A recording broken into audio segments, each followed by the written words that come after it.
The first thing they tell you about the swarm is the sound. Every survivor of every world it has taken says the same sentence, in the same words, and the words are these. It sounded like rain. You hear it before you see it, a soft, wide hiss off the edge of the world, like a monsoon crossing open country.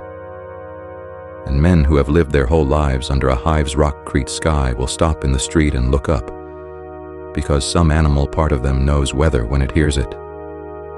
It is a gentle sound. That is the part nobody forgives. The most hungry thing in the galaxy announces itself with the sound a mother uses to put a child to sleep. You think a wall is stone. It is not. A wall is a rate.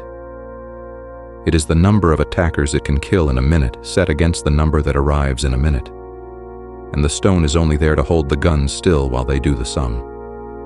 I know this because holding the sum steady was my trade. My name was Davor Hesk. For 6 years I carried shells to the guns of Bastion Nine on the curtain wall of Hive Carrach, on a world called Valara that you will not find in any record, because the Imperium does not keep files on plates it has already been eaten from. The wall I served was rated to kill 1900 a minute. It met its rating. Understand that before anything else. The wall did not fail. The wall killed better than any wall on the continent, and the killing is what built the road they climbed to reach us. This is what the 19 days were made of. From the first rain that was not rain to the morning the horizon learned to move. This is the arithmetic of holding a wall against a thing that pays for everything in bodies, and is never, ever short of coin. Valara was a hive world of the middling kind, which means it was a world the Imperium had turned into a machine for making other machines, and Hive Carrach was its second city. 90 million souls stacked 1.5 kilometers high over their own dead, breathing each other's air in the order of their rank.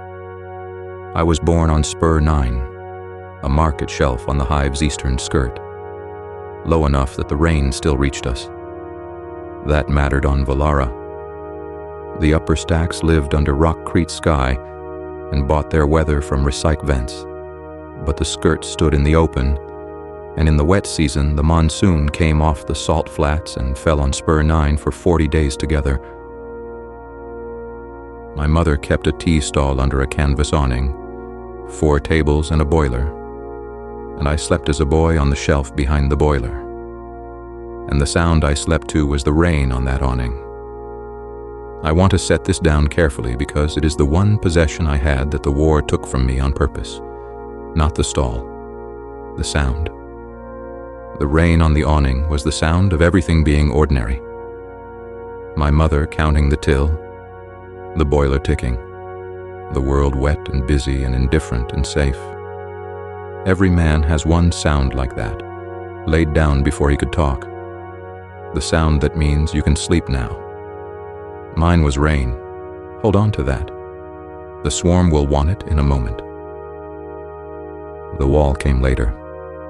At 17, I was levied for the wall garrison, and because I was broad in the shoulder and could read a stencil, they made me a magazine hand, one of the men who feed the guns. Bastion 9 held 900 meters of the eastern curtain, and the curtain was the hive's promise to itself. 31 meters of reinforced rockcrete, 11 more below ground into the bedrock, wide enough at the top to drive 2 cargo haulers abreast. 41 gun emplacements on our arc alone, heavy bolters in paired mounts, the long-barreled wall guns in their casemates, and under it all the magazine galleries, 3 levels of them, racked to the ceiling with shells and cells in their stenciled crates. My war for 6 years of peace was arithmetic and lifting. So many crates to a rack, so many shells to a crate, so many hoists to a gun bay in an hour. I could tell you the weight of a heavy bolter shell the way you can tell me your own name. I carried the wall's appetite on my back up 4 flights of stairs every working day of my young life, and I thought, because the manuals thought it, that the wall's appetite was the largest thing there could be. The manuals had a number for everything. That was the Imperium's way of loving you.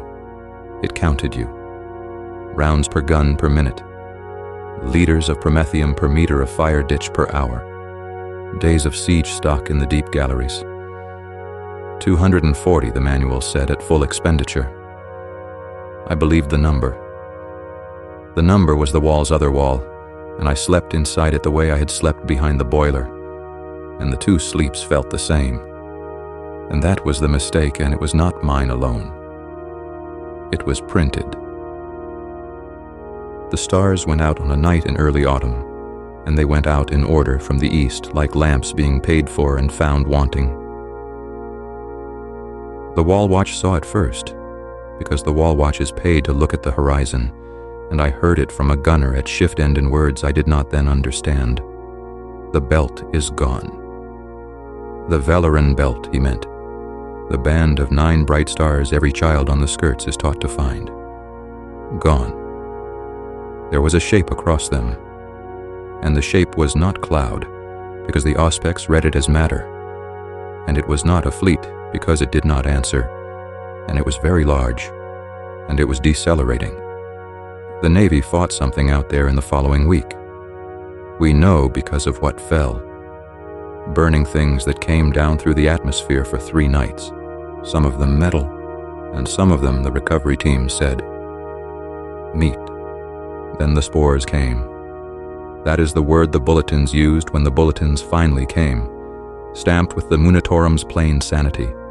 Airborne biological matter, non-hostile at present dispersal, respiratory masking advised. What it looked like was a bruise. The sky over Valara turned the violet of a day-old wound, then darker, a veil between us and the sun that fell. Slowly, for days in motes you could catch on a glove like gray snow that never melted. By the 6th day of the fall, the observatory posted that 11% of noon light was reaching the ground. The temperature fell 2 degrees and kept falling. On Spur 9, the wet season came early and wrong. Thin acid drizzle off a sky that smelled of copper and yeast. And my mother's awning wore holes in it in a week, and nobody was making canvas anymore, because by then the whole hive had been turned by decree to making shells. They told us the name in the 3rd bulletin, Tyranids. The Great Devourer, the preachers said, warming to it, because the pulpit had waited its whole history for an enemy this shaped like a sermon. A thing from outside the galaxy that eats worlds, that has eaten worlds without number and without name, that is one animal wearing 1 billion bodies the way a man wears fingers. I will be honest with you because testimony is for honesty. I did not believe the sermon version, and I was a fool because the sermon version was the accurate one. The bulletins gave us classification codes instead, bioform classes with numerals after them, projected mass tonnages, and the codes were easier to sleep against. That is what codes are for. On the 19th day of the spore fall, the auspex towers on the eastern curtain picked up the first returns off the salt flats. Ground contacts. Numerous, the log said, which is a word the Munitorum uses when a number would cause despair. And on the 21st day at shift change, in the gray of a starved morning, I stood on the parapet of Bastion 9 with 400 other men, all of us silent, all of us listening, because out of the east, off the flats where I had never in my life heard weather come from, there was a sound, soft, wide as the horizon, patient as the wet season. It sounded like rain. I have to teach you the wall now, the way the wall was taught to me, because you cannot feel what happened to us unless you first believe, as I believed, that the wall could not lose. Doctrine said a fortified curtain defeats a mass assault by arithmetic. The attacker must cross the kill ground. For Bastion 9, 1,100 meters of stripped and surveyed flat.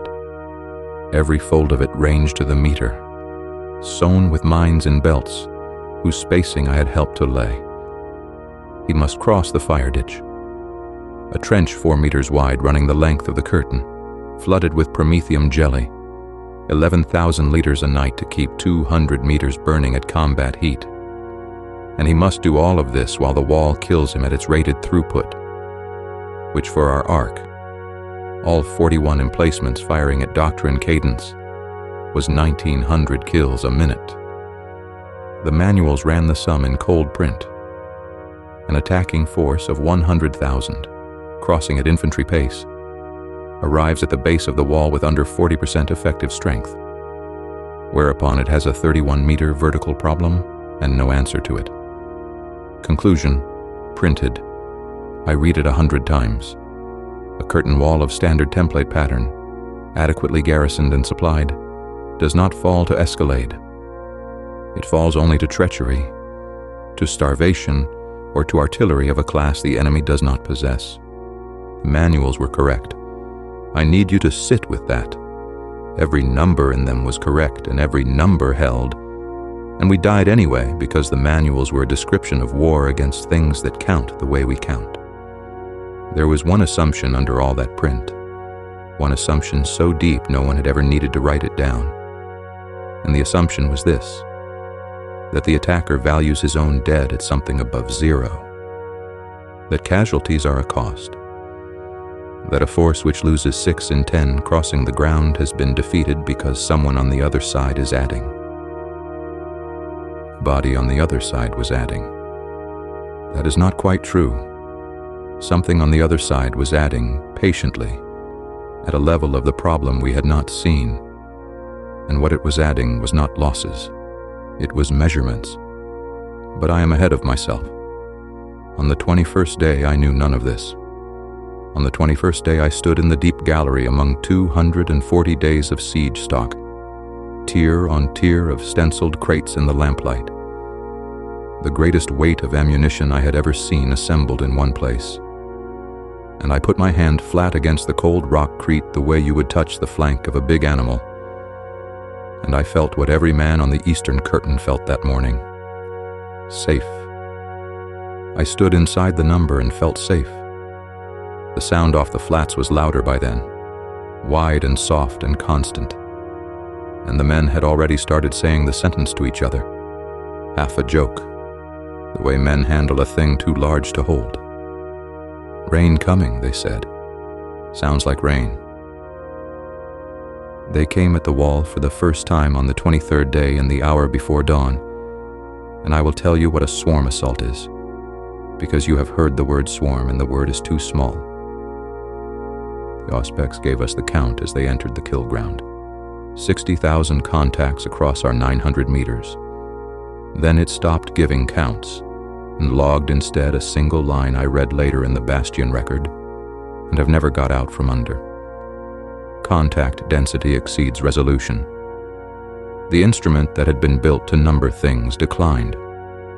From the parapet in the spore dark, you did not see individual creatures. You saw the ground itself acquire a direction. The whole 1,100 meters of surveyed flat turned the gray-white of living chitin and began to flow, the way floodwater takes a plain, finding every ranged fold we had mapped and filling it. And over it all that sound, no longer soft, no longer distant. The monsoon arrived, 100 million chitin limbs on stone at 30 kilometers an hour. Rain, hammering on a roof of world. The mines went first, whole belts of them in ripples of dirty orange, and the flow closed over the gaps the way water closes over a thrown stone. The fire ditch took them next, 4 meters of burning promethium, and they went into it without pausing, rank on rank, and burned. And the ranks behind climbed the burning and crossed on them, and the wall began to kill at its rating. All 41 emplacements, doctrine cadence. I spent that assault where doctrine put me, in the hoistway of Bay 12. Feeding, and I can give you my war in numbers because numbers were my post. A paired heavy bolter mount at cadence eats 400 rounds a minute. A hoist load is 600 rounds, and I could cycle a load in 90 seconds. I ran hoists for 2 hours and 11 minutes without stopping, and the barrels were changed 4 times for heat, and the spent casing chutes jammed twice from volume, and the noise was a solid thing you leaned on. And through the gun slit, at the far-worn edge of every loader's turn, I saw what 1900 kills a minute looks like when the target does not take cover, does not slow, does not care. They broke against us and died in numbers I can write but not make real. The after-action put enemy dead across our arc at 190,000, for a garrison loss of 6 men, 4 of those to a single burst carapace round. 6 for 190,000. When the flow finally ebbed, near noon, and the last of it went back over the horizon with the sound of rain retreating over country, the men on the parapet cheered until they were sick. Some of them wept.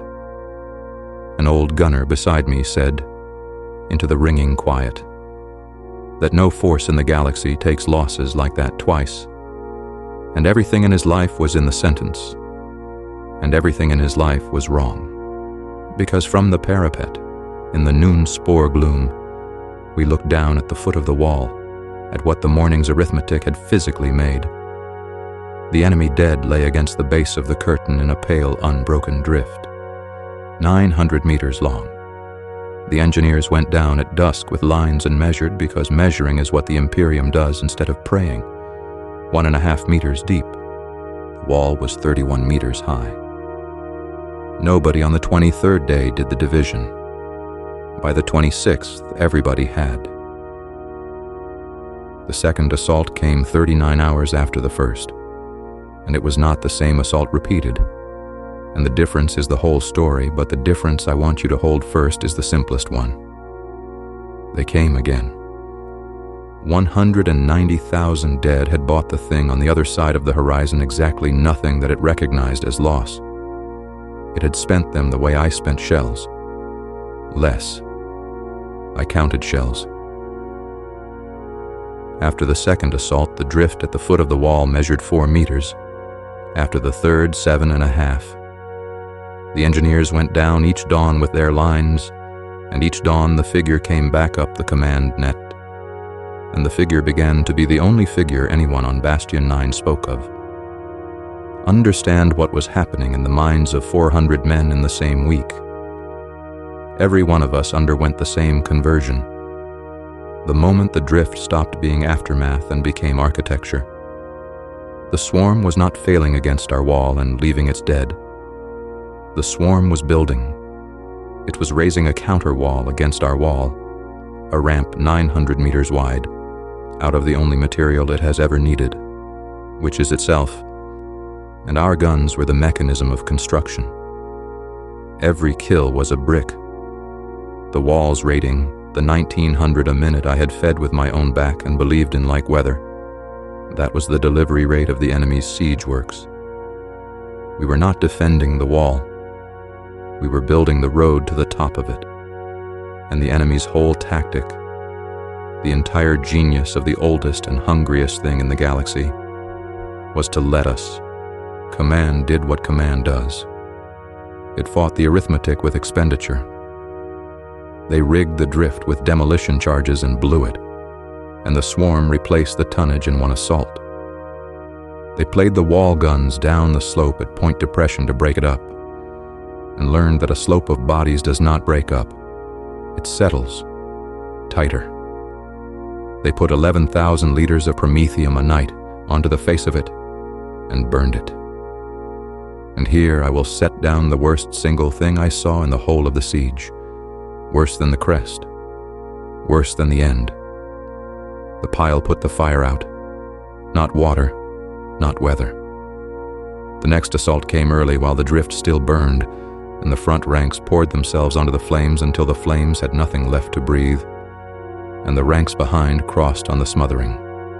They spent their bodies to extinguish our fire, in the exact quantity required, and not one body more.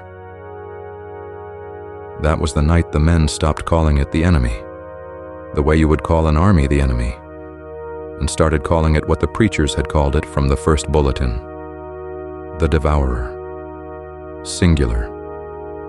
because you cannot watch 100,000 creatures perform a single flame-smothering calculation in perfect unison and go on believing you are fighting soldiers.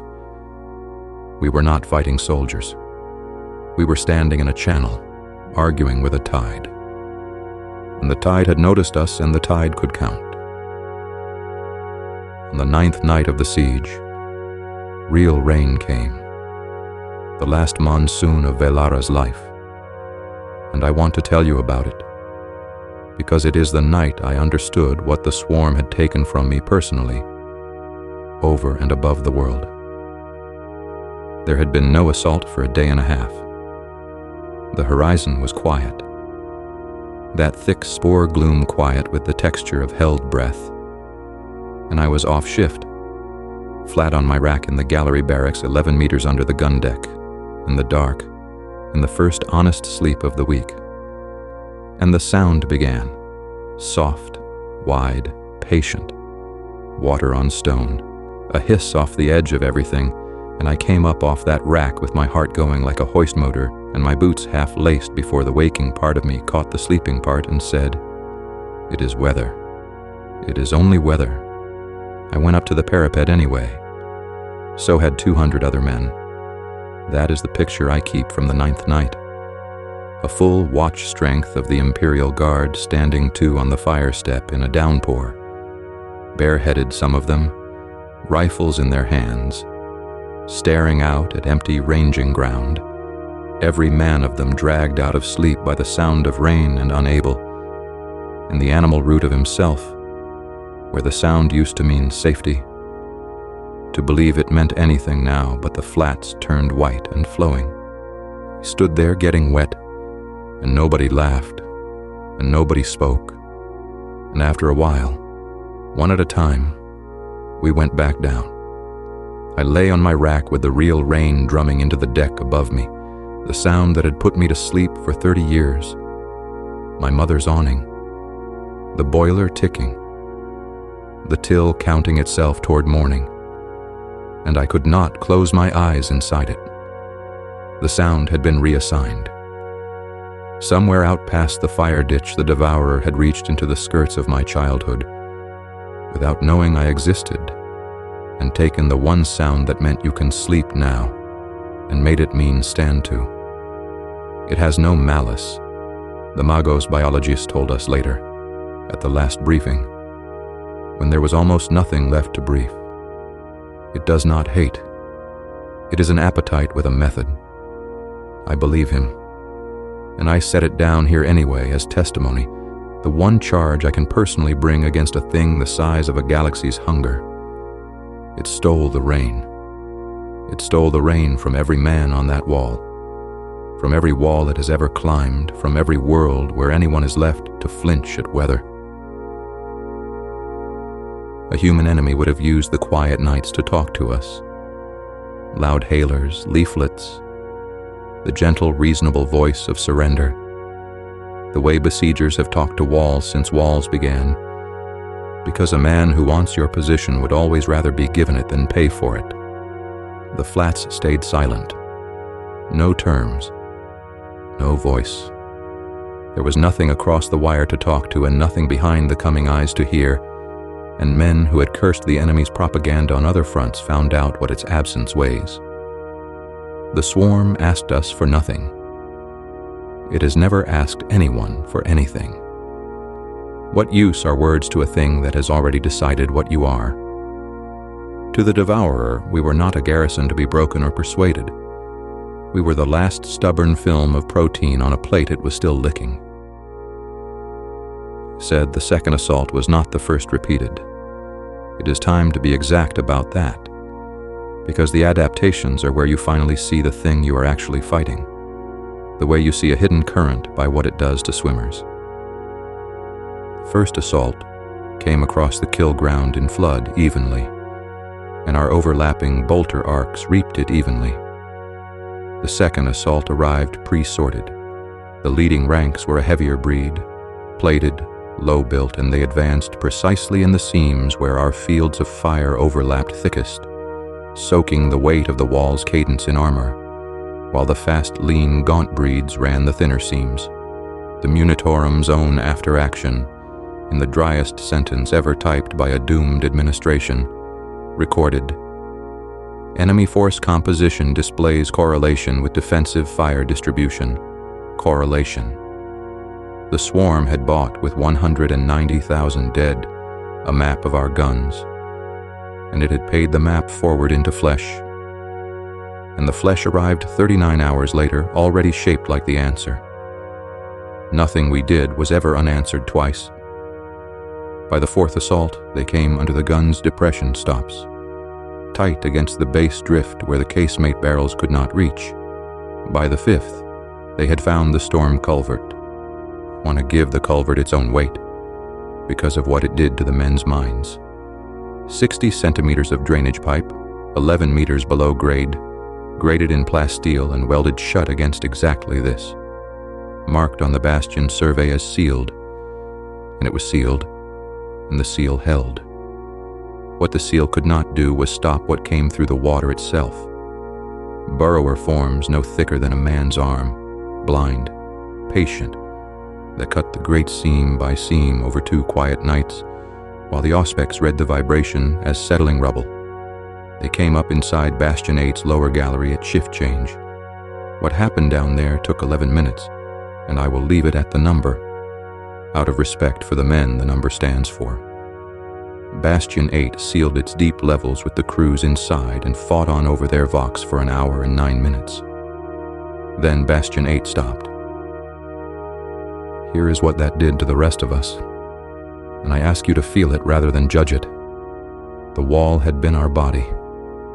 31 meters of certainty, the one fact in the war too large to argue with. After the culvert, every man on the eastern curtain lay in his rack at night listening to the rock. Settling rubble sounds like chewing. Water in the deep drains sounds like chewing. Your own pulse against the canvas at the 3rd hour of a spore-dark morning sounds like chewing. The Devourer was not only in front of the wall now, it was inside the assumption the wall was made of, and it had put itself there for the price of 2 quiet nights and a handful of worms. It was not learning the way a man learns, the Magos said. It was pricing us. It paid in bodies for the shape of our fire, in worms for the shape of our stone, and it never once overpaid, and it never once paid for the same fact twice. I have given you the tide, and the arithmetic, and before I give you the end, I have to give you Halda, because the book of that siege has a column for everything, except why we stayed on the wall, and Halda is my answer to the missing column. Halda Bren was the gun captain of Bay 12, the long gun casemate I fed through the whole of the siege, and she had held that gun 22 years, which made her the oldest serving soul on Bastion 9, and the only one the young gunners treated as something between a mother and a saint. She was small, gray, foul-mouthed on technical matters and on no others, and she spoke to her gun. Not the way all gunners do, the curses and the coaxing. Quietly. Full sentences under the noise, her hand flat on the breech while the loaders cycled. There now. Hold your line. Good girl. The gun had a name, stenciled small and unofficial under the trunnion, where inspection lamps do not reach, and the name was Liss.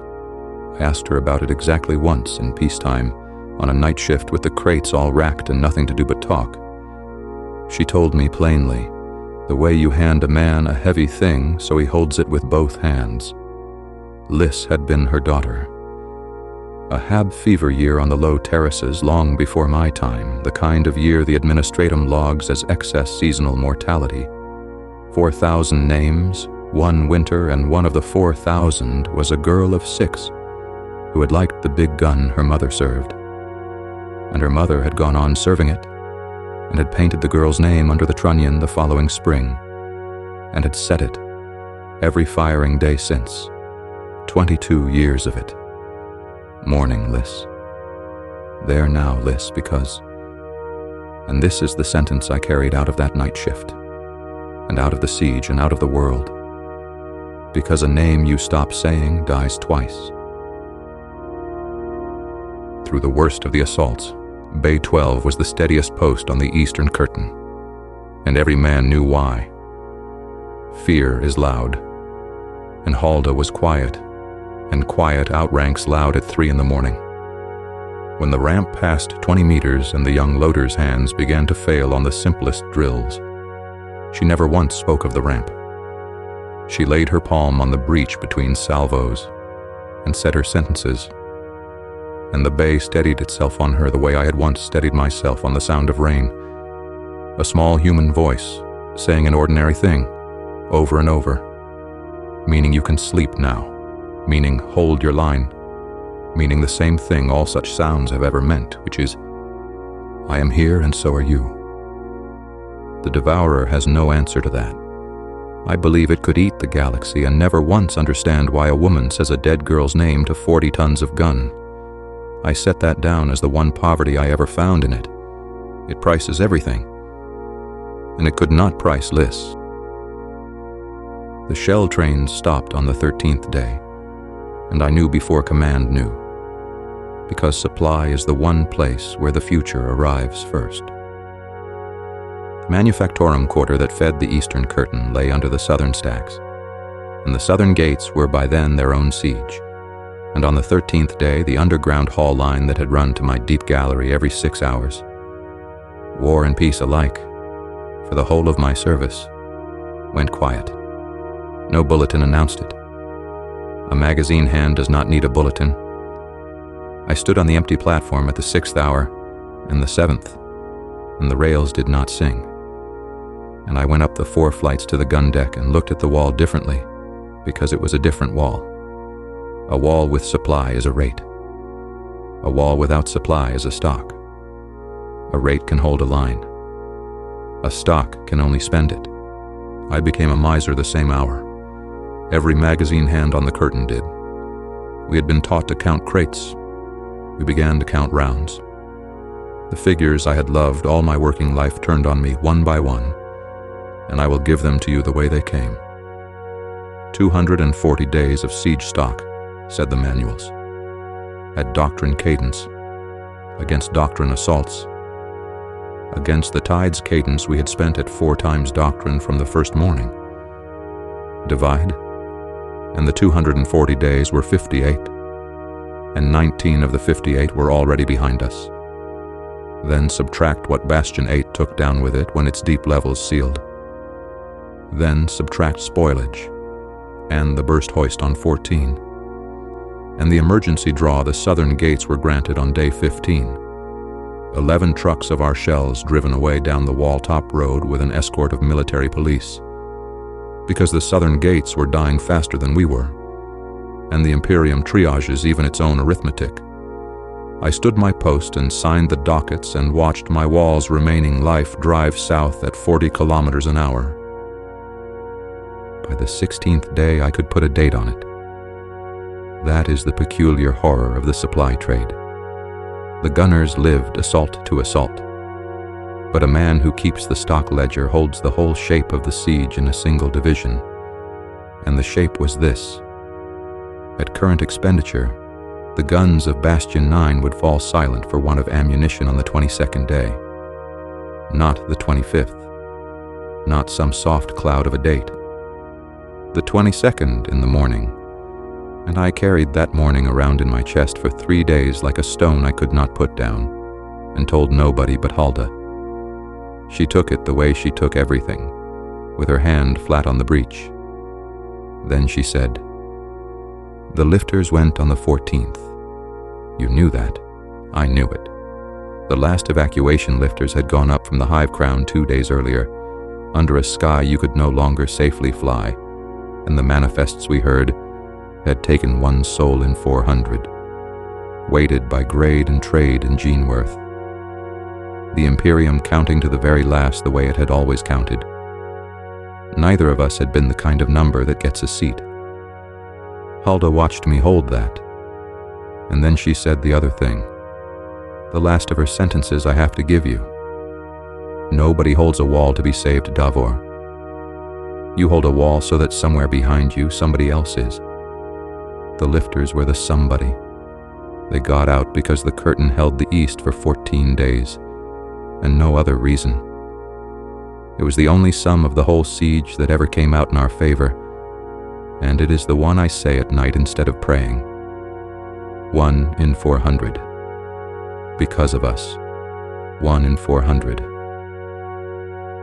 The 9th assault came on the 19th day, and it was the last, and the Devourer knew it would be the last, because it had done the same division I had done. I am certain of that now. It had counted our fire slackening to half-ration cadence. It had measured its ramp. It had priced the remaining wall to the round and the meter, and it spent accordingly, all at once. Everything. The way you empty a purse for the final bid on a thing you have decided to own. Drift stood that morning at 26 meters against a parapet of 31.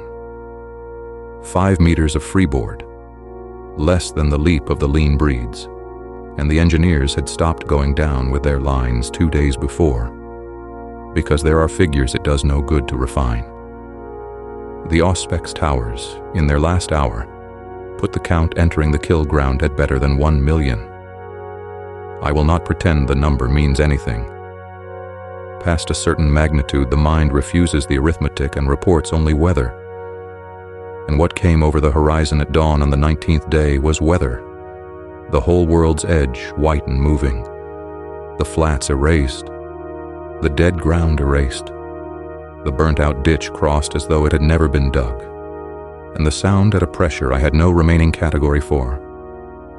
Not rain now. The sea. A sea that had stood up and remembered it was owed ashore. We fired everything. There is no drama left in me for it, and there was none in it.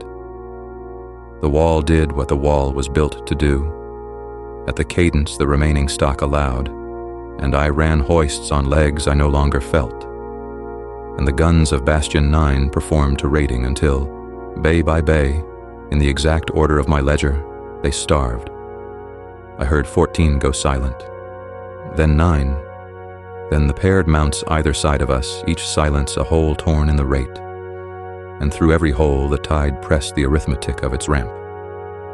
Bay 12 fired longest. Of course it did.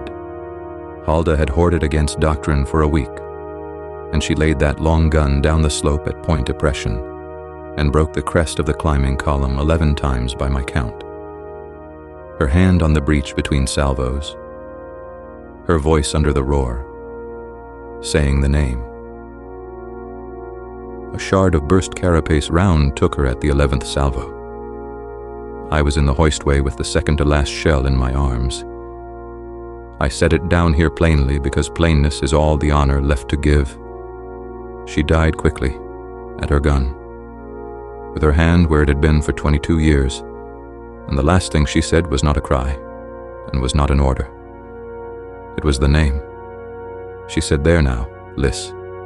And then Bay 12 had no captain, and the wall had no Halda, and the young loaders looked at me, at the magazine hand in the doorway with a shell in his arms, because I was the oldest thing still standing in the bay. I laid the gun myself for the last 2 rounds. I had watched her do it 6,000 times. I put my hand flat on the breech, because I had watched her do that too. And the metal was blood-warm, like the flank of a big animal, and I said it. Because somebody had to. Because a name you stop saying dies twice. There now, Liss. Hold your line. And we fired. And the recoil went through me the way the monsoon used to go through the awning. And for 1 whole second of the end of the world, I was a boy on a shelf behind a boiler. Asleep inside a sound that meant safe. The last shell put paid to the crest of the ramp 1 final time. Then the gun was a 40-ton quiet, and the quiet was everywhere. And up out of the quiet from below the parapet lip, close now, patient now, came the sound. It sounded like rain. At the very end, from 5 meters below your boots, it still sounds like rain, And I want that written in whatever record this becomes, because it is the last fact I own. The Devourer takes everything else first, and leaves you the lullaby to die inside.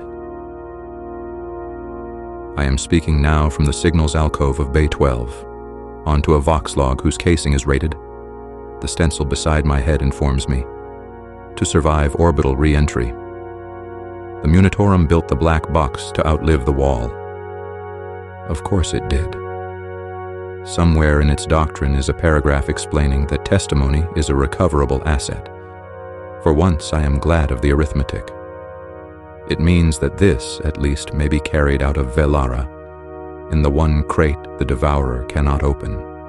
The tide came over the parapet of Bastion 9 at the 6th hour of the 19th day, 900 meters abreast. No breach, no collapse. The wall stood entire, every meter of it, met its rating to the last round in its last gun, and was simply no longer tall enough, because the enemy had finished the counter wall we built for it with our own precision, and walked its last 5 meters of siege work up the leap of the lean breeds. I watched the lip of the rampart, where I had leaned on quiet mornings 6 years running, acquire claws. The bay crews fell back to the casemate doors in good order, by the drill, as though the drill had a page for this. Around me the young loaders were shouting, and the sound I heard loudest was none of it. It was the breech of the long gun cooling beside me, tick by tick, the way the boiler used to tick on spur 9 when the rain came down and the till was counted and everything that had ever been asked of the day was done. I have perhaps a minute, and I find at the bottom of the last minute that I am not afraid, and I owe it to you to say why, because it is the only wisdom 19 days of the end of the world produced. The Devourer is larger than every wall, and it prices everything, and it cannot be beaten by anything I was ever taught to count. But it is going to eat this world without ever once knowing what was in it. It will render the 90 million of Hive Carrach into tonnage, and know the tonnage to the gram. And it will never know that the tonnage contained a woman who said a dead girl's name to a gun for 22 years, so the name would stay alive. It gets the mass. It doesn't get the meaning. The meaning has no biomass. The meaning is going up with the lifters, 1 soul in 400. The meaning is in a Vox crate rated for re-entry. The meaning is whatever of this reaches you, whoever you are in whatever quiet room, listening to a dead man while the rain comes down. They're on the parapet. The sound is the whole of the sky now. Soft, wide, patient. The sound of everything being ordinary. And I am going to stop speaking and stand with the loaders at the casemate door, because Hulda was right. And somebody behind me is getting 1 more minute out of the price of me, even if it is only the southern gates, even if it is only the black box. My name was Davor Hesk. I fed the guns. We held 19 days. It sounded like rain. The Vox log ends there. What follows is appended from the recovery record in the third person, because there was no first person left to speak it. Lara was consumed in the standard manner and the standard order. The capillary towers went up in the 4th week. The seas were drawn down in the 9th. And when the feeder swarms had finished, the digestion pools were drained back into the fleet, and the hive ships rose, heavier by 1 world, and spread their tendril across the dark toward the next light.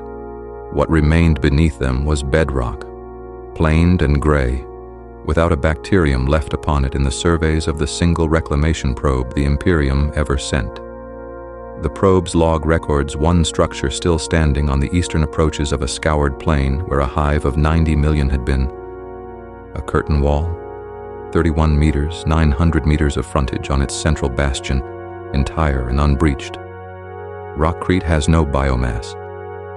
The Devourer took the world and left the wall, the one thing on Velara it had no use for, and the wall stands there now, holding its line across a page with nothing written on it, garrisoned by nobody, relieved by nobody.